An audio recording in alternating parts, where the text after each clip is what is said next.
नमस्कार,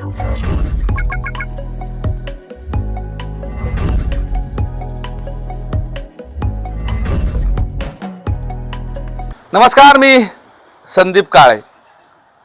success password या साम सकाळ सरकारनामाच्या विशेष कार्यक्रमात आपल्या सगळ्यांचं मनापासून स्वागत करतो.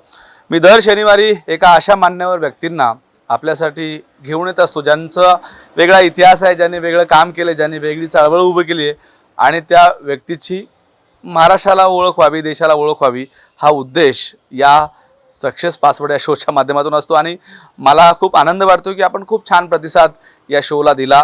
प्रत्येक शनिवारी त्या मान्यवराला भरभरून प्रतिसाद देऊन आपण मलाही फोनवरनं अनेक जण या शोला घेऊन बोलत असतात. सर्वांचे मनापासून आभार. मी आज मराठवाडा मित्रमंडळाच्या कॅम्पसमध्ये आहे. म्हणजे अनेकांना आठवत असेल 1969-70चा काळ खूप वाईट परिस्थिती होती.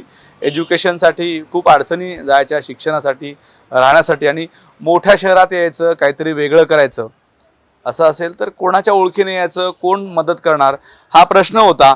आणि त्यातून मग मराठवाडा मित्रमंडळ ही संकल्पना पुढे आली. शंकरराव चव्हाण, विलासराव देशमुख अशा बड्या नेत्याच्या माध्यमातून याची मुहूर्तमेढ रोवल्या गेली. आत्ता मी एका कोनशिलेच्या तुम्हाला एक कोनशिला मी दाखवतो. पहिल्यांदा हे मराठवाडा मित्रमंडळ पुणे याची ही वसतिगृहाची कोनशिला आहे. भारताचे गृहमंत्री यशवंतरावजी चव्हाण यांच्या शुभ हस्ते या कोनशिलेचं 20 ऑक्टोबर 1969 रोजी अनावरण झालं. म्हणजे याचं शुभारंभ झाला आणि शंकरराव चव्हाण तेव्हा अध्यक्ष होते. शंकरराव चव्हाण तेव्हा वीज व पाटबंधारे मंत्री होते महाराष्ट्र राज्याचे, ज्यांनी हा सगळा कॅम्पस सुरू केला. मी दुसरी एक तुम्हाला कोनशिला दाखवतो. ही आहे विद्यार्थी वसतिगृहाच्या उद्घाटनाची, ज्याचं उद्घाटन यशवंतराव चव्हाण यांच्या हस्ते झालं आणि शंकरराव पण त्यावेळेस उपस्थित होते. तारीख त्याची आहे नितीन व्यवस्थितपणे दाखवा. हा एक ऐतिहासिक दस्तऐवज आहे 6 ऑक्टोबर 1970ला. आणि मी आज या कॅम्पसमध्ये आहे. खरं तर या कॅम्पसनी लाखो विद्यार्थी घडवलेले आहेत. ही कॅम्पस नाही आहे, ही एक महाराष्ट्रातील चळवळ आहे. अशा पिचलेल्या गरीब सर्वसामान्य विद्यार्थ्यांना शिक्षणाच्या प्रवाहात आणणे, किंबहुना त्यांना जवळजवळ मोफत शिक्षण देणे आणि त्या माध्यमातून त्यांच्या सर्वांगीण विकासासाठी एक चळवळ उभी करणे हा सगळा विषय या इंटरव्ह्यूच्या मागे आहे. खरं तर खूप हात या चळवळीसाठी, या मराठवाडा मित्रमंडळ या उपक्रमासाठी लागलेले आहेत आणि त्यातून अनेक विद्यार्थी पुढे आलेले आहेत. अनेक ग्रामीण भागातल्या मुली पुढे आलेल्या आहेत. त्या अनेकांपैकी जे 2-3 लोक आहेत त्यामध्ये भाऊसाहेब जाधव सर यांचं पण नाव प्रथम क्रमांकाने आपल्याला घ्यावं लागेल. त्याचं कारण असं आहे की त्यांची जी जडणघडण झालेली आहे ग्रामीण भागामधनं आणि मग ते पुण्याला आले आणि इथल्या संस्थेसाठी त्यांनी स्वतःला वाहून घेतलं. एक चळवळचं नेतृत्व करणारे खंबे सरदार म्हणून जाधव सरांकडे बघितलं जाते. खूप अभिमान वाटतो अशा माणसांविषयी की ज्यांनी महाराष्ट्रामध्ये आपलं वेगळेपण अशा संस्थांच्या माध्यमातून प्रस्थापित केलेलं आहे, जे अजूनही कोणाला माहीत नाही अशी परिस्थिती आहे. लो प्रोफाईलची सगळी माणसं आहेत. आज मी जाधव सरांना भेटायला या कॅम्पसमध्ये आलो आणि तुम्हाला सक्सेस पासवर्डच्या माध्यमातून त्यांची ओळख करून देणार आहे. सर, आपलं या चर्चासत्रामध्ये मनापासून स्वागत आहे. खूप आपला विषय ऐकून होतो, या मराठवाडा मित्रमंडळाच्या चळवळीविषयी मी ऐकून होतो. मला ते ही चळवळ, सगळा हा इतिहास मला पाहायचा आहे. पण मी सुरुवात करतो तुमच्या गावापासून. कसं तुमच्या गावाचं वातावरण होतं, काय त्यावेळेस परिस्थिती होती आणि जेव्हा त्या सगळ्या परिस्थितीकडे तुम्ही पाहता तेव्हा तुम्हाला आज कसं वाटतं? मी मराठवाड्यातल्या लातूर जिल्ह्यातलं सेलूजवळ म्हणून एक छोटंसं गाव आहे. त्या गावामध्ये माझा जन्म झाला आणि त्या गावामध्ये किंवा एकूणच मराठवाड्यामध्ये शिक्षणाचं प्रमाण फार कमी होतं. गावामध्ये शाळा नव्हत्या. तर आमच्या गावापासून 5 मैलावर रेणापूर या ठिकाणी शाळा होती. तर त्या ठिकाणी आम्ही दररोज 5 मैल जाणं आणि 5 मैल येणं असं हे शाळा आम्ही पूर्ण केली. आणि मग 10वीपर्यंत दररोज जाऊन येऊन केल्यानंतर पुढे काही जवळपास शिक्षणाच्या सोयी नव्हत्या. पण मग पुढे आम्ही Dayanand college of commerce Latur या ठिकाणी गेलो. शिक्षणाच्या संदर्भात म्हणाल तर शिक्षणाचं प्रमाणही फारसं नव्हतं किंवा आर्थिक परिस्थिती बेताची होती. आईवडील शेतकरी वारकरी असल्यामुळं फार शिकायला पाहिजे, पुढे जायला पाहिजे असं काही नव्हतं. परंतु आर्थिक परिस्थिती बेताची असल्यामुळे कुठेतरी एक शिक्षक व्हावं, कुठेतरी काहीतरी कामाला लागावं, एक आर्थिक भार होईल एवढाच सीमित उद्देश होता. त्यामुळं पुढं ही सगळी परिस्थिती विचारात घेऊन आम्ही पुढे जे आहे ते जीवनक्रम आम्ही तसा सुरू ठेवलेला आहे. मला तुमच्या त्या गावातल्या या गावातल्या वातावरणाविषयी खरं तर पहिल्यांदा बोलायचे की कशा पद्धतीनं गावातलं वातावरण होतं, म्हणजे शिक्षणासाठी किती परवड व्हायची किंवा किती वेगवेगळ्या अडचणींना सामोरं जायचं. गावातलं वातावरण असं होतं की शिक्षणाला फारसं महत्त्व नव्हतं. म्हणजे शिक्षण का शिकायचं, तर गावामध्ये एखादी समजा चिठ्ठी आली, काही लग्नाचं काही पत्रिका आली तर ती वाचता यावी कुणाला तरी, किंवा गावामध्ये काही घटना घडली आणि त्याची माहिती घ्यायची असेल तर कुणाला तरी लिहिता वाचता येतं का, एवढा एक सीमित हेतू होता.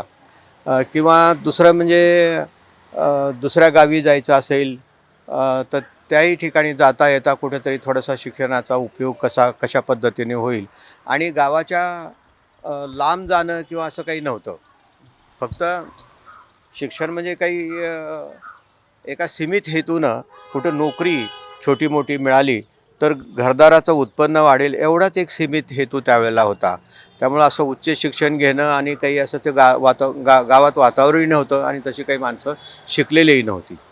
मला तुमच्या वडिलांच्या शिस्तीकडे यायचे, तुमच्या आईच्या प्रेमाकडे यायचे या ना आपण.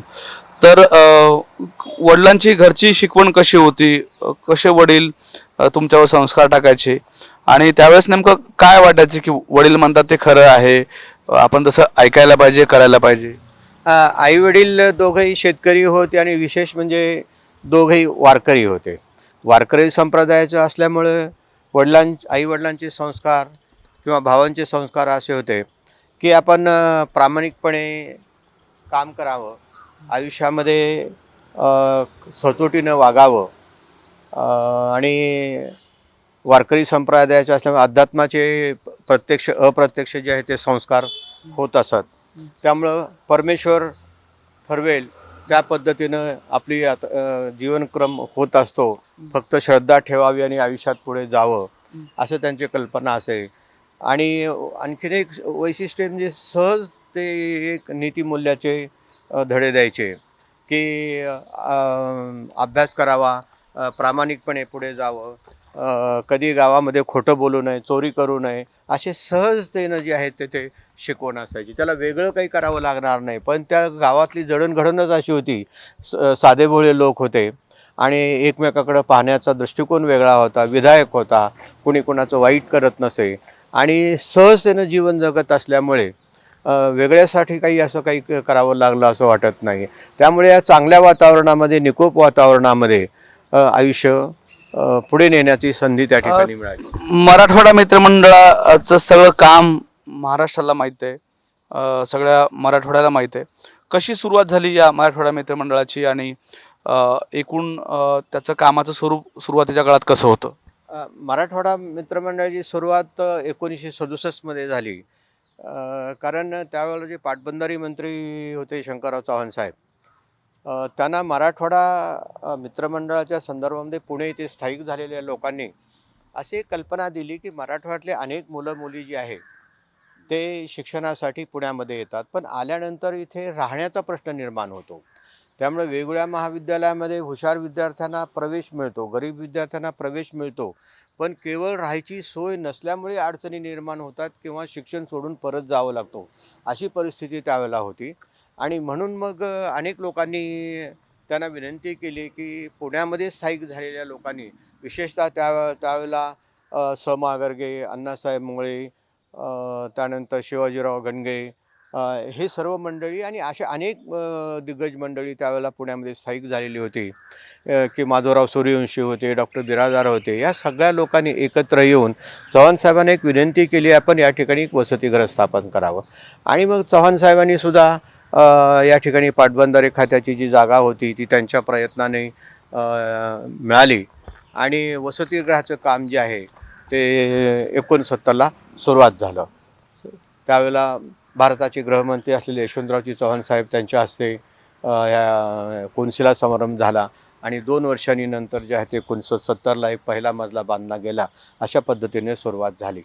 पण हे वसतिगृह सुरू झालं त्यावेळेला अनेक विद्यार्थिनीची खूप सोय झाली.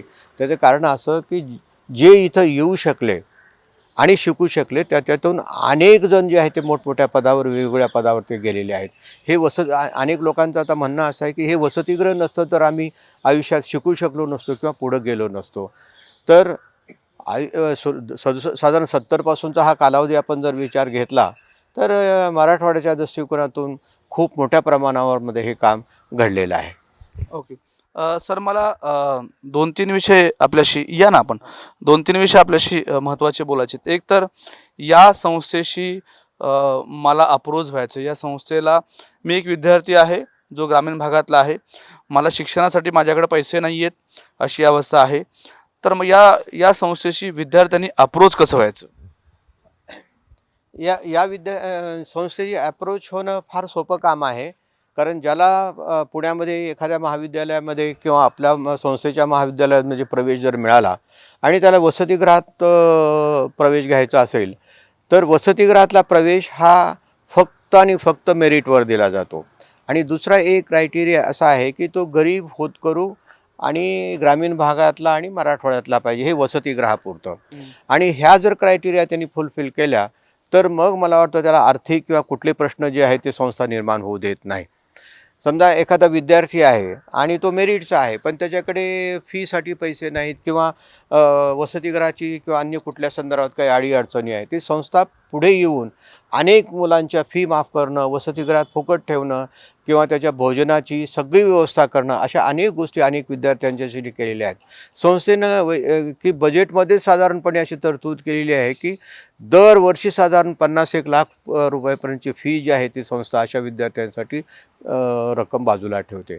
म्हणजे ही 50 लाख रुपयाची रक्कम कमी नाही आहे. म्हणजे कोणीही शिक्षणापासून वंचित राहू नये हा संस्थेचा उदात्त हेतू त्या पाठीमागं आहे. आणि यामुळे या संस्थेच्या या धोरणामुळे अनेक गरीब विद्यार्थिनी वेगवेगळ्या क्षेत्रामध्ये शिक्षण पूर्ण करून पुढे गेले.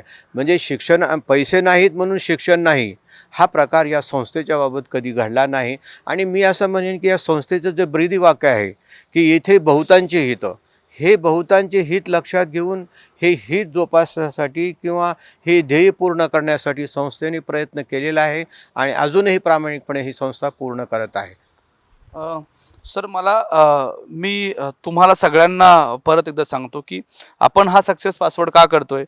कारण एखादी संस्था, एखादा माणूस जेव्हा खूप मोठा होतो तेव्हा त्यामागे खूप परिश्रम असतात, खूप कष्ट असतात. आणि मराठवाडा मित्रमंडळाची तर एक चळवळ आहे. म्हणजे मराठवाडा हा चळवळींचा मराठवाडा म्हणून ओळखला जातो. मराठवाड्यामध्ये खूप चळवळी झाल्यात. मराठवाड्यामध्ये खूप वेगवेगळ्या विकासाच्या अनुषंगाने आंदोलनं झाली. मला असं वाटतं की ही चळवळसुद्धा त्याचाच एक भाग आहे. आणि जाधव सरांनी जे काही उभं केलं आहे, त्यांच्या सगळ्या कोर टीमने जे उभं केलं आहे त्याचा एक इतिहास झाला आहे. त्या इतिहासाच्या माध्यमातून जाधव सरांनी स्वतःचं आयुष्य आणि या चळवळीच्या माध्यमातून एक सक्सेस पासवर्ड तुम्हाला सगळ्या देण्याच्या अनुषंगाने हा इंटरव्ह्यू आज या ठिकाणी आहे. सर मी त्या सगळ्या विषयाकडं परत येतो की मागास असलेला मराठवाडा आणि त्या मराठवाड्याच्या माध्यमातून आलेली अनेक समोर मुलं, जेव्हा तुम्ही त्या श्रीमंतीकडे पाहता तेव्हा तुम्हाला कसं वाटते की या संस्थेने खूप सगळं काही उभं केलं आहे, त्याचा सुद्धा एक इतिहास आहे, त्याच्याविषयी काय सांगाल?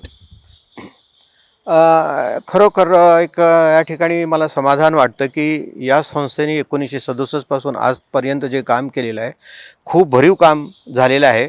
अर्थात अजून काही अनेक बाबी करायच्या आहेत. आता एक उदाहरण सांगायचं असेल तर इथं मुलींच्या वसतिगृहाची सोय नव्हती. पण संस्थेने अलीकडे जे आहे ते विद्यार्थी सहाय्यक समिती जी पुण्यामध्ये खूप मोठं नाव आहे, महाराष्ट्रामधली नामांकित संस्था आहे, तर त्यांच्याकडे जागा असताना त्यांनी एक मुलींचं वसतिगृह बांधायला काढलेलं होतं. तर संस्थेने त्यांनी परवा 2.5 कोटी रुपये द्यायचं कबूल केलून साधारण 100 मुलींच्या वसतिगृहाची सोय त्या ठिकाणी निर्माण केलेली आहे. म्हणजे मराठवाड्यातल्या गरीब हुशार होतकरू विद्यार्थी जर पुण्यामध्ये आल्या तर विद्यार्थी सहाय्यक समितीच्या वसतिगृहामध्ये ठेवण्याची सोयसुद्धा आम्ही निर्माण केलेली आहे. या मुलींच्या राहण्याचा, जेवणाचा सगळा खर्च जो आहे तो संस्था करायला तयार आहे. परंतु आर्थिक कारणामुळे म्हणा किंवा दुसऱ्या वेगवेगळ्या काही अडीअडचणीमुळे मुली पुण्यात येऊ शकल्या नाहीत किंवा येऊन शिकू शकल्या नाहीत. हे आता पुढं होणार नाही. आम्ही या व्यतिरिक्त स्वतंत्र असं वसतिगृह बांधणारच आहोत, पण ही एक नवीन सोय आम्ही केलेली आहे. दुसरा भाग असा की मराठवाड्यामध्ये आता साधारण येणाऱ्या मुलांसाठी 150 विद्यार्थ्यांची सोय या ठिकाणी केलेली आहे. तर तिथंही तत्त्व तेच आहे. गरीब होतकरून हुशार विद्यार्थी हा शिक्षणापासून वंचित होणार नाही, परत जाणार नाही, याच्यासाठी खूप प्रयत्न केलेले आहेत. आणि सांगायला अभिमान वाटतो की या वसतिगृहामध्ये राहून अनेक मुलं IAS, IPS किंवा सामाजिक राजकीय क्षेत्रामध्ये खूप पुढे गेलेली आहेत. त्यामुळे हा जो उपक्रम जो आहे तो पुढेही चालत राहणार आहे. पण बदललेल्या परिस्थितीमध्ये अधिक चांगला आणि जोमाने हे काम करावं लागेल असं मला वाटतं. पण मराठवाड्याच्या दृष्टिकोनातून जर विचार केला तर एक मराठवाड्यातून या ठिकाणी येणारी या ठिकाणी संस्था अनेकांच्या प्रयत्नातून, अनेकांच्या अथक मेहनतीमुळं ही संस्था पुढे आलेली आहे. काम खूप व्हायचं आहे, पण एक मात्र निश्चित आहे की ही संस्था या ठिकाणी आली, टिकली, वाढली, लोकांनी आपली म्हटली, पुणेकरांनी याला जे आहे ते आपलं म्हटलं. या उद्देशाने आम्ही हे काम केलेलं आहे. त्यामुळं मराठवाड्याच्या दृष्टिकोनातून म्हणाल तर मराठवाड्यात अनेक प्रश्न आहेत. तर व्यापक दृष्टिकोनातून जर विचार करायचा असेल तर मराठवाडा मित्रमंडळासारख्या अनेक संस्था पुढे येऊन मराठवाड्याच्या व्यापक हिताच्या दृष्टिकोनातून आपल्याला खूप प्रयत्न करावे लागतील. त्याचा सारासार विचार करूनच ते करावे लागतील. एकटी संस्था फारसं काही करू शकणार नाही, पण एक संस्था खारीचा वाटा का होईना उचलून निश्चितपणे मराठवाड्याच्या विकासासाठी हातभार लावते, याचा मला सांगायला अभिमान वाटतो. अगदी बरोबर आहे. मी आता जेव्हा ग्रामीण भागामध्ये फिरत असतो तेव्हा सातत्याने असं लक्षामध्ये येते की मुलांना खूप काहीतरी करायची इच्छा आहे. म्हणजे मी फक्त मराठवाडा एक विभागच घेत नाही, विदर्भ, पश्चिम महाराष्ट्र, उत्तर महाराष्ट्र, आपण सगळीकडचा भाग जर घेतला तर सातत्याने हे जाणवते की मुलांना काहीतरी करायचं आहे पण ते करू शकत नाहीत. जाधव सरांनी ही मराठवाडा मित्रमंडळाची चळवळ पुण्यामध्ये चालवली, किंबहुना ती महाराष्ट्रात चालवली आहे आणि आज शेकडो विद्यार्थी पुढे झेप घेत आहेत, अशी एकूण सगळं चित्र आहे. म्हणूनच मी आज सक्सेस पासवर्डच्या माध्यमातून जाधव सरांना ह्या सगळ्या चळवळीचा आणि त्यांच्या आयुष्याबद्दलचा सगळा एकूण इतिहास मांडण्यासाठी या ठिकाणी निमंत्रित केलं आहे. सर, आपलं एक लॉ कॉलेज आहे. मी काल मॅडमशी बोलत होतो फोनवरनं त्याला रिसर्च करताना या इंटरव्ह्यूच्या अनुषंगाने. तर त्या लॉ कॉलेजने खूप न्यायाधीश दिलेले आहेत आणि एक अभिमान वाटतो की आपल्या कॉलेजचा विद्यार्थी कुठेतरी न्यायाधीश म्हणून बसलेला आहे. आणि तो अशा गोरगरिबाचा आहे की ज्यांनी कधी शाळेचं तोंड पाहिलेलं नाही, ज्याला कधी शाळा माहीत नाही, असे अनेक विद्यार्थी या मराठवाडा मित्रमंडळाच्या या कॉलेजनं दिले आहेत. त्याच्याविषयी तुमच्या नेमक्या एकूण कशा भावना आहेत? खरं म्हणजे या संदर्भात मला खूप आनंद वाटेल तुम्हाला सांगायला की आमचं जे कॉलेज आहे म्हणजे लॉ कॉलेज, त्याला आम्ही शंकरराव चव्हाण लॉ कॉलेज असं नाव दिलेलं आहे. आणि गेल्या 15 वर्षामध्ये या लॉ कॉलेजनं खूप चांगली प्रगती केलेली आहे. तर नायकडून या म्हणजे या कॉलेजला A ग्रेड दिलेली आहे. आणखीन याचं वैशिष्ट्य असं आहे की आत्तापर्यंत साधारण 25च्या जवळपास न्यायाधीश या संस्थेतून म्हणजे या लॉ कॉलेजमधून LLM नंतर ती परीक्षा होऊन न्यायालयीन क्षेत्रामध्ये काम करत आहेत. याचं महत्त्व काय आहे की न्यायाधीश झाले पण महत्त्वाचं नाही आहे, तर ज्या परिस्थितीतून हे न्यायाधीश झालेले आहे ती बाब फार महत्त्वाची आहे. कारण हे येणारे विद्यार्थी आर्थिक स्तर कमी असलेले, गरिबांचे, शेतकऱ्यांचे, कष्टकऱ्यांची मुलं आहेत. त्यांना जर या ठिकाणी लॉला प्रवेश दिला नसता किंवा त्यांची फी माफ केली नसती किंवा वसतिगृहामध्ये त्यांना जर प्रवेश दिला नसता, वसतिगृहाची फी माफ केली नसती, म्हणजे शिक्षणाच्या सुविधा जर निर्माण करून दिल्या नसत्या, तर मला वाटतं हे विद्यार्थी इथपर्यंत जाऊ शकले नसते. म्हणून हे न्यायाधीश होणं संस्थेच्या दृष्टिकोनातून खूप महत्त्वाचं एवढ्यासाठी आहे की त्यांना संस्थेने ही संधी निर्माण करून दिली आणि त्या विद्यार्थ्यांनीसुद्धा या संधीचं सोनं केलं. ही जशी लॉ कॉलेजच्या बाबत आहे तसंच आर्किटेक्चरच्या बाबतसुद्धा आर्किटेक्चरसुद्धा संस्थेचं जे तर खूप चांगलं कॉलेज आहे आणि अनेक विद्यार्थी देशापरदेशामध्ये नाव काढत आहेत. त्यानंतर कॉमर्स कॉलेज आपण उदाहरण घेऊया. कॉमर्स कॉलेजच्या संदर्भामध्ये अनेक गोरगरिबांची मुलं CA झाली, CS झाली, MBA झाली. जर हे कॉमर्स कॉलेज नसतं, त्यांना हे प्रवेश मिळाले नसते, त्यांना ह्या सुविधा मिळाल्या नसता, तर हे घडू शकलं नसतं. इवन आमच्याकडे 2 इंजिनिअरिंग कॉलेजेस आहेत. या 2 इंजिनिअरिंग कॉलेजमध्ये गोरगरिबांची अनेक मुलं कॉम्प्युटर इंजिनियर झाली, IT इंजिनियर झाली आणि आज अमेरिका म्हणा किंवा इंग्लंड अशा वेगवेगळ्या देशात गेली. ही मुलं गरिबांची आहेत, हे विशेष आहे या ठिकाणी. आणि केवळ त्यांना फी नाही म्हणून असं नाही, तर त्यांची वेळोवेळी फी माफ केलेली आहे, सुविधा दिलेल्या आहेत आणि अनेक क्षेत्रात विद्यार्थी गेलेले आहेत. जसं आणखीन आमचं फार्मसी कॉलेज आहे. तर ह्या वेगवेगळ्या कॉलेजेसच्या माध्यमातून ह्याचं ध्येय एकच आहे की फी नाही म्हणून शिक्षण नाही असं न होता अनेक प्रकारच्या सुविधा देऊन या मुलांना अंधारातून उजेडात आणलेलं आहे, स्वतःच्या पायावर उभं केलेलं आहे आणि हे सर्व संस्थेच्या माध्यमातून घडलेले आहे. फार कमी ठिकाणी हे दिसायला संस्था मोठ्या होतात पण विद्यार्थी थोडासा बाजूला राहतो. तर इथे तसं नाही आहे. संस्था मोठी काय आहे तर विद्यार्थी मोठे झाले.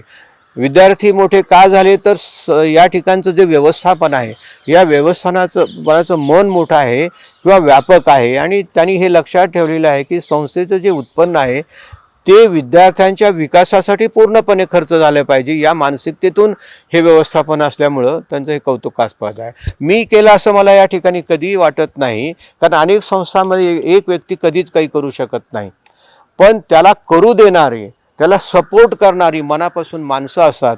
या माझ्याही बाबत मी असं म्हणेन की मी जरी या ठिकाणी 40 वर्ष काम केलं असेल तर मी काम केलेले नाही, लोकांनी मला करू दिलं. आमच्या व्यवस्थापनाने विश्वास ठेवला. चव्हाण साहेब असतील, विलासराव असतील, गणगे साहेब असतील किंवा माधवराव सूर्यवंशी असतील किंवा मुंगळे साहेब असतील, अनेक दिग्गज जे आहेत ते माझ्या पाठीशी उभं राहिले आणि कामाचं कौतुक केलं आणि मला हे काम करता आलं. म्हणजे त्यांनी उमेद दिली, त्या उमेदीचा मी चांगल्या कारणासाठी फायदा घेतला, एवढे मी नम्रपणे या ठिकाणी सांगू शकतो. एक मला विचारायचं आहे की 10 वर्षापूर्वी जो शिक्षणाचा एकूण सगळा ओघ होता किंवा सिरियसपणा होता, विद्यार्थी यायचे, शिकायचे, काहीतरी बनायची अशी परिस्थिती होती, पण आता तो ओघ थोडासा ओसरत चालला आहे. शिक्षणामधला सिरियसपणा कुठंतरी कमी होत चाललेला आहे. असं तुम्हाला एक शिक्षण तज्ज्ञ म्हणून नेमकं काय वाटतं की विद्यार्थ्यांची अशी मानसिकता हल्ली का होते की कितीही शिकून मला नोकरी लागत नाही, मी शिकायचं कशासाठी, अशी परिस्थिती आहे. म्हणजे शिकायला मिळत नाही हा भाग आहेच आहे, पण त्याच्या पलीकडे जाऊन शिकून काय होणार आहे माझं, अशी पण परिस्थिती आहे. तर तुम्ही या एक शिक्षण तज्ज्ञ म्हणून या सगळ्या परिस्थितीकडे कसं पाहता? बरोबर आहे की आता इव्हन थोडंसं मराठवाड्यापुरतं बोलायचं असेल तर मराठवाड्यामध्ये म्हणा किंवा ग्रामीण भागामध्ये शिक्षणाचा मुख्य हेतू नोकरी असतो. शिकायचं का तर त्यामुळे नोकरी लागेल, नोकरी लागल्यामुळं थोडंसं उत्पन्न वाढेल आणि आपली आर्थिक परिस्थिती सुधरेल, घरची परिस्थिती सुधारेल, हा व्यावहारिक विचार असतो. आणि मग तो विद्यार्थी समजा MA झाला, MCOM झाला, MSc झाला, आर्किटेक्ट झाला, इंजिनियर झाला आणि त्याला जर नोकरी लागत नसेल तर मग घरापासूनच त्याची सुरुवात होते की मग आपण एवढं कर्ज काढून तुला शिकवलं किंवा तुला आम्ही एवढ्या शिक्षणासाठी एवढी मेहनत घेतली आणि तुझ्यामुळं ना तुझी परिस्थिती बदलली ना आमची परिस्थिती बदलली, उलट शिक्षणाचा खर्च झाला आणि एक तो चर्चेचा विषय झाला की बघा हा शिकला पण याला काही काम मिळालं नाही आणि न शिकलेला एखादं काहीतरी छोटं मोठं काम करतो, व्यवसाय करतो, असं थोडंसं एक विचित्र परिस्थिती निर्माण झालेली आहे. त्यामुळं मला असं वाटतं की हे काही गैर नाही आहे. शिक्षणामुळं नोकरी मिळाली पाहिजे ही अपेक्षाच ना गैर नाही आहे. पण आता कसं होतं, जेवढ्या प्रमाणामध्ये विद्यार्थी तयार होतात तेवढ्या प्रमाणामध्ये जॉब तयार होत नाहीत आणि प्रत्येकाची मानसिकता जी आहे ते जॉब करण्याकडे आहे. स्वतः काहीतरी व्यवसाय करावा असं आपण म्हणतो की व्यवसाय करावा वगैरे, पण सुरुवातीला आर्थिक विवंचना असताना, अनुभव नसताना व्यवसाय सुरू करण्याचं धारिष्ट्य किंवा ती मानसिकता आपल्यामध्ये नाही आहे. त्यामुळे शिक्षणामध्ये काही बदल करून केवळ शिक्षणाकडे नोकरी न बघता की व्यवसायाच्या दृष्टिकोनातून किंवा ज्याला सेल्फ सपोर्टिंग या दृष्टिकोनातूनही आपल्याला बदलावं लागेल. आईवडिलांची म्हणा, विद्यार्थ्यांची सुद्धा मानसिकता बदलावी लागेल की शिकलं म्हणजे 100% नोकरी मिळेलच असं नाही, हेही कुठेतरी रुजवावं लागेल. आणि मग त्या पद्धतीने शिक्षणामुळे तुमचा दृष्टिकोन बदलून तुम्ही आयुष्यात पुढे जाऊ शकाल, व्यवसाय करू शकाल. या दृष्टिकोनाकडे आला तर मग हे वैफल्य निर्माण होणार नाही, काही येणार नाही. आता या हॉस्टेलमध्ये किती मुलं मुली आहेत? अगदी नाममात्र शुल्कावर ते राहतात आणि एकूण दुसऱ्या मुलांना हॉस्टेलला इकडे राहायचं असेल तर तुमच्याशी अप्रोच कसं व्हायचं? या ठिकाणी अप्रोच व्हायचं असेल तर या ठिकाणी अर्ज करायचा. हो. समजा आमच्याकडे 150 जागा आहेत. हो. अर्ज साधारणपणे खूप मोठ्या प्रमाणामध्ये येतात. आलेल्या अर्जाची छाननी केली जाते.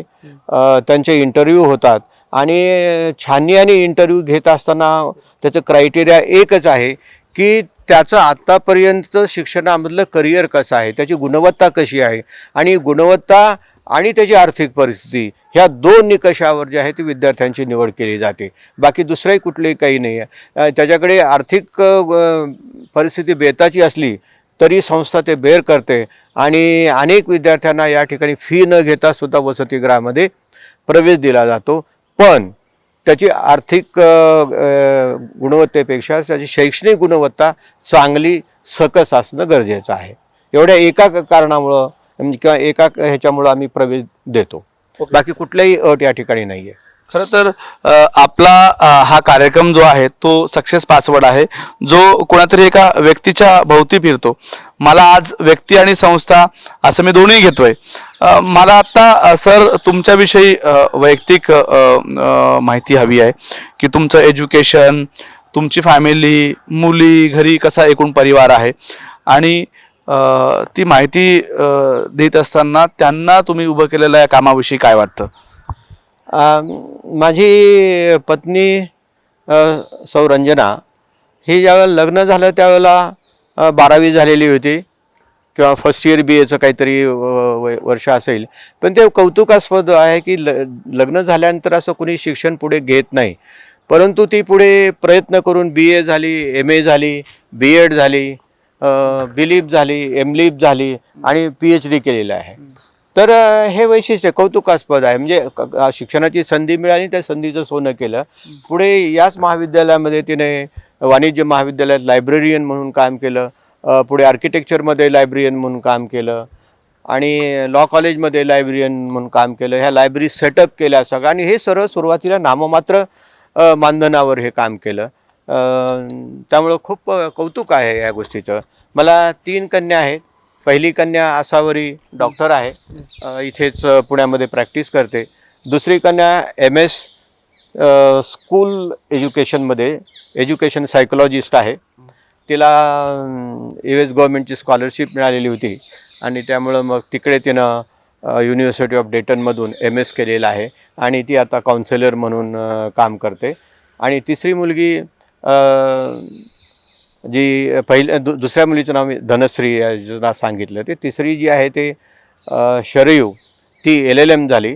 LLM झाल्यानंतर तिलाही युनिव्हर्सिटी ऑफ पेन्सिल्व्हेनियामध्ये स्कॉलरशिप मिळाली आणि तिकडनं तिनं LLM केलं आणि आता इथं एका बेंगलोरला कॉर्पोरेट फील्डमध्ये खूप मोठ्या पदावर काम करते आहे. तर मुली खूप उच्च शिक्षित आहेत, त्यापेक्षा संस्कारित आहेत आणि अभिमान वाटावा असं त्यांचे वागणूक आहे.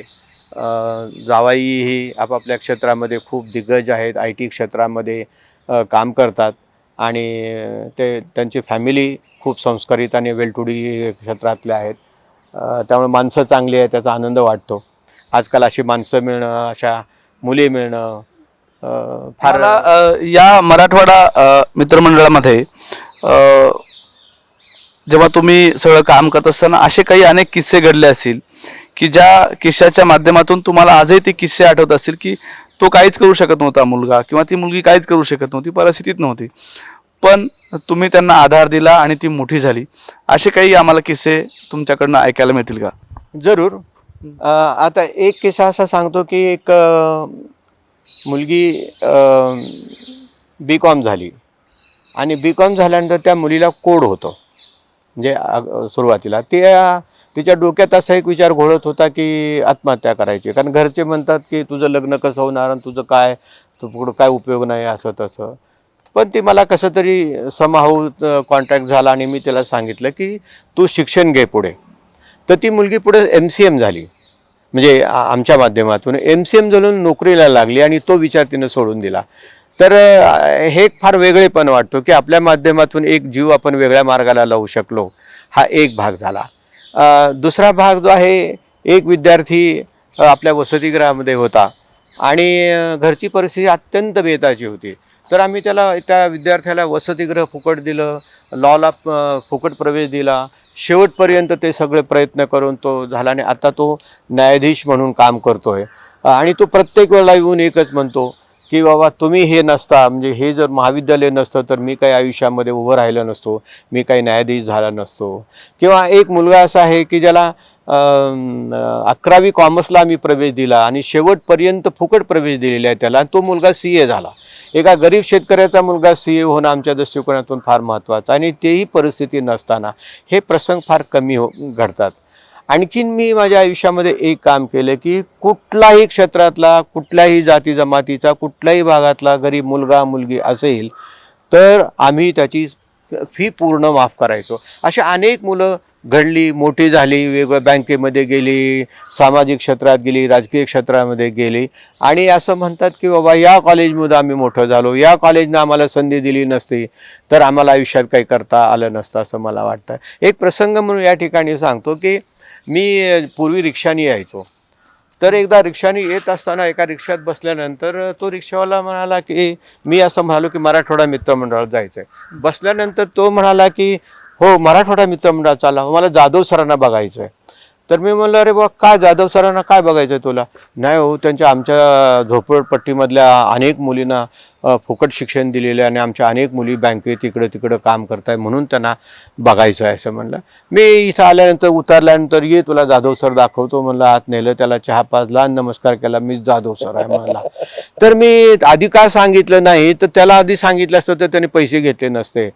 आणि मला एक आत्मीय आनंद झाला. आणि मला हे करत असताना एक आहे की माझी परिस्थिती जी प्रतिकूल होती, तर ती प्रतिकूल परिस्थिती मी लक्षात ठेवून की सत्ता म्हणा किंवा काही गोष्टी डोक्यात न जाऊ देता त्या गोष्टीची आठवण ठेवली आणि समाजासाठी जे करता आलं तेवढं प्रामाणिकपणे केलं.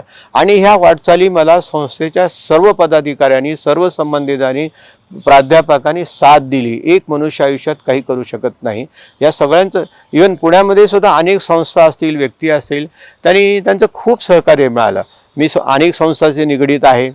त्याही ठिकाणी मला काम करण्याची संधी. आता विद्यार्थी सहाय्यक समितीमध्ये प्रतापराव पवार साहेबच अध्यक्ष आहेत. त्या ठिकाणी मी या ठिकाणी काम करतो. आणि या ठिकाणी काम करायचा हेतू काय असतो, तिथूनही काही चांगल्या गोष्टी आपल्याला शिकायला मिळतात. नवीन नवीन काही पुण्यात गोष्टी अनेक संस्थातून बघायला मिळत असतात. तर ह्याही गोष्टी घडल्या, खूप अनुभव मिळाले. पुण्यामध्ये बरे बुरे काही अनुभव असतात, पण बुरे हे सोडून द्यायचे असतात. कुठेही बाहेर गेला, स्पर्धेत टिकला तर काय सगळेच अनुभव तुम्हाला चांगले येतात असं नाही आहे. तर ते अनुभव घेऊन पुढे आयुष्यामध्ये जायचं असतं. शेवटी आनंद म्हणजे आयुष्याकडे बघताना मी एकच म्हणतो की एका शेतकऱ्याचा, गरीब कुटुंबातला, माळकरी घराण्यातला एक मुलगा ज्याचं ध्येय फक्त 10वी होणं होतं, प्राथमिक शिक्षक होणं होतं, तो पुण्यात येतो काय, त्याला ही संधी मिळते काय, आणि प्राचार्य काय होतो, किंवा प्राचार्य महासंघाचा अध्यक्ष होतो, विद्यापीठाच्या वेगवेगळ्या बॉडीजवर त्याला काम करण्याची संधी मिळते.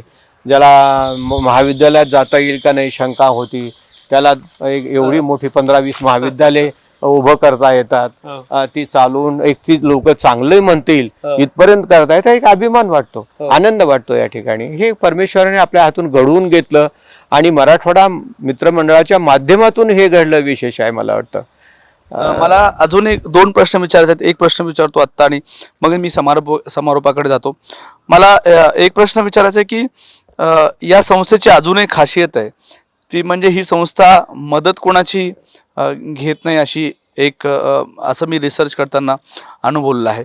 नेमकं ते काय आहे, म्हणजे मदत सुरुवातीच्या काळामध्ये तर मदत झालेली नसेल, मग सगळं उभं कसं करायचं, पैसे तर लोकांकडनं घ्यावं लागलं असेल, शासनाचं नाममात्र अनुदान मिळायचे अशी सगळी परिस्थिती होती. मग मदत न घेता हे सगळं चालवायचं कसं? नाही, शासनाचं आता काही महाविद्यालय जे आहे ते अनुदानित आहेत, म्हणजे कॉमर्स कॉलेज वगैरे, ज्युनियर कॉलेज, सिनियर कॉलेज किंवा शाळा जी आहे ते अनुदानित आहे. त्यानंतर शासनानं वेळोवेळी काही जमिनी पण नाममात्र दराने दिलेल्या आहेत. चव्हाण साहेब असतील किंवा विलासरावजी असतील किंवा काही काळ निलंगेकर साहेब होते त्या संस्थेवर, तर ते शासनाच्या माध्यमातून निश्चितपणे मदत झालेली आहे. पण पुढे याचा एक असं झालं की एक कॉलेज उभं राहत गेलं आणि त्या कॉलेजमधून जे काही थोडं बहुत सरप्लस निर्माण होईल त्याच्यातून दुसरं कॉलेज, तिसरं कॉलेज असं उभं राहत गेलं.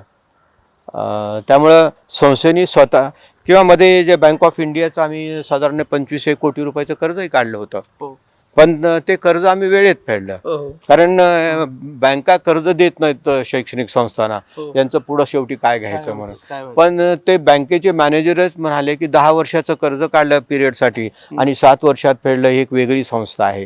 कारण काय की संस्थेचं व्यवस्थापन जे होतं त्यांचं म्हणणं की आपण एखाद्याचं कर्ज काढलं तर ते वेळेत दिलं गेलं पाहिजे आणि कुठल्याही परिस्थितीचा ब्लॉट आपल्यावर याने कर्ज दिलं नाही किंवा बँकेची नोटीस येणं वगैरे असं होता कामा नये, ही त्यांची धारणा होती. त्यामुळे आम्ही कर्ज काढलं, ते कर्ज वेळेत फेडलं, इमारती उभ्या राहिल्या आणि खूप चांगल्या प्रोफेशनल पद्धतीनं. आजचा जमाना हा स्पर्धेचा आहे. तुम्हाला या स्पर्धेत टिकून राहायचं असेल तर खूप चांगल्या पद्धतीनं शिक्षण दिलं पाहिजे, शिक्षक चांगले नेमले पाहिजेत, इमारती चांगल्या पाहिजेत, वेल इक्विप्ड इमारत किंवा लॅबोरेटरीज पाहिजे आणि त्या पद्धतीनं आपण हा प्रयत्न केलेला आहे. रिसेंटली आम्ही इंजिनिअरिंग कॉलेजमध्ये CIII सेंटर उभं केलेलं आहे. त्याला टाटानी जवळजवळ 18 कोटी रुपये दिलेले आहेत आणि आम्ही त्याच्यामध्ये 3-4 कोटी घालून सायन्स अँड टेक्नॉलॉजी पार्कच्या माध्यमातून, टाटा टेक्नॉलॉजीच्या माध्यमातून हा प्रकल्प उभा राहिलेला आहे. मी तुम्हाला मगाशी विनंती केल्याप्रमाणे आपण तो प्रकल्प आता पाहणार आहे. तो हेतू असा आहे की बी होत असतानाच इंडस्ट्री लेवलला काय ग्राउंड रियालिटीला काम करावं लागतं, तेच जर या ठिकाणी त्यांना शिकायला मिळालं तर हा थिअरी आणि प्रॅक्टिसमधला जो गॅप आहे तो ब्रिज करण्याच्या दृष्टिकोनातून तो प्रोजेक्ट आहे. अगदी बरोबर आहे तुम्ही म्हणतात सर. आता मी जरा समारोपाकडे तुमच्याकडे येतो. मला तुम्ही सांगा की ज्यावेळेस तुम्ही ह्या सगळ्या, आता तुमचं 73 आहे 75 आपण साजरी करणार आहोत 2 वर्षानंतर, अशी परिस्थिती आहे.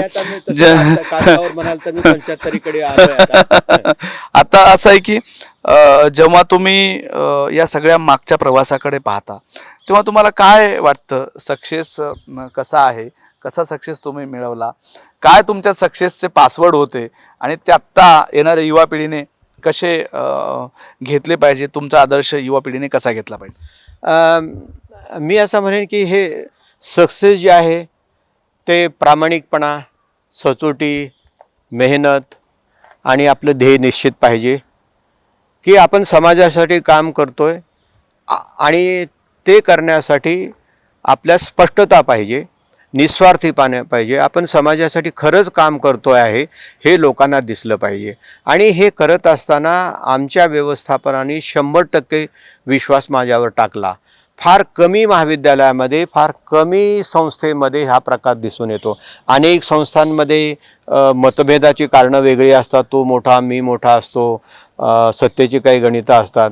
पण या ठिकाणी एक म्हणाल तर एक सहनशीलता, पेशन्स, दुसऱ्याला बरोबर घेऊन जाणं आणि आपण जरी काम केलं तर त्याचं मोठेपण किंवा त्याचं श्रेय जे आहे ते आपल्या वरिष्ठांनी इतरांना देणं की बाबा त्यांच्यामुळेच आपण हे करू शकलो, असं कुठंतरी आपण सतत मी केलं असं म्हटलं की गणित गडबडतं. तुम्ही एकटा कुणीही करू शकत नाही, तुमच्या पाठीमागं अनेक हात असतात, दृश्य अदृश्य, आणि त्याच्यामुळे तुम्ही इथपर्यंत येत असता. म्हणून मी असं सांगेन की तुम्ही प्रयत्न करत राहा. तुमचे हेतू स्पष्ट असले तर समाज तुम्हाला निश्चितपणे मदत करतो. आणि युवकांना मी हे सांगेन की तुम्ही कष्ट करा, ध्येय निश्चित करा आणि तुमच्या आयडियाज म्हणा किंवा गोल्स जर निश्चित असतील, प्रामाणिक असतील तर तुम्ही आयुष्यामध्ये सक्सेसफुल निश्चितपणे व्हाल असं मला वाटतं. सर, आपले मनापासून आभार, तुम्ही आम्हाला आज वेळ दिला. Thank you so much. कारण तुमचा इतिहास आणि या संस्थेचा इतिहास आणि त्यांचे सक्सेस पासवर्ड या निमित्ताने तरुणाईला नक्कीच अनुभवता येईल असं मला वाटतं. आपण आज या सक्सेस पासवर्ड कार्यक्रमामध्ये जाधव सरांशी बोललो. आज 2 गोष्टी एका कार्यक्रमामध्ये तुमच्यापर्यंत मला आणता आल्या. एक, मराठवाडा मित्रमंडळाच्या माध्यमातून इथं पुण्यामध्ये जे काही काम उभं राहिलंय ते काम एक चळवळ आहे, एक इतिहास आहे. आत्ता सर बोलताना सांगत होते की 150 मुलं मुली दरवर्षी इथं हॉस्टेलला राहतात, नाममात्र शुल्कावर त्यांना इथं ठेवण्यात येते. बाजूला बघितलं तर तुम्हाला असं वाटते की आपण इथं राहू शकत नाही पुण्यामध्ये, अशी परिस्थिती आहे. पण एक चळवळ, ध्येयातून निर्माण झालेली चळवळ, आणि त्या चळवळीला जाधव सरांसारखे अनेक चेहरे लाभलेले होते आणि ती चळवळ आज खूप मोठी झालेली आहे. हा सक्सेस पासवर्ड तुम्हाला नक्कीच वेगळा वाटेल. जाधव सरांच्या माध्यमातून, मराठवाडा मित्रमंडळाच्या माध्यमातून जे काम पुण्यात उभं राहिलेलं आहे ते काम आपण या सक्सेस पासवर्डच्या माध्यमातून घेतलंय. मी आज इथं थांबतो. पुन्हा दुसऱ्या शनिवारी एका मान्यवर व्यक्तीसोबत आपली भेट सक्सेस पासवर्ड या कार्यक्रमामध्ये घालून देणार आहे. माझा सहकारी नितीन खरातनी ही छान मुलाखत आपल्यापर्यंत पोहोचवलेली आहे, त्याचेही आभार मानतो. आणि आज इथं थांबतो पुण्यामध्ये. उद्या म्हणजे येत्या शनिवारी अशाच एका नामवंत व्यक्तीसोबत आपली भेट होणारच आहे. तोपर्यंत थांबतो. नमस्कार. थँक्यू.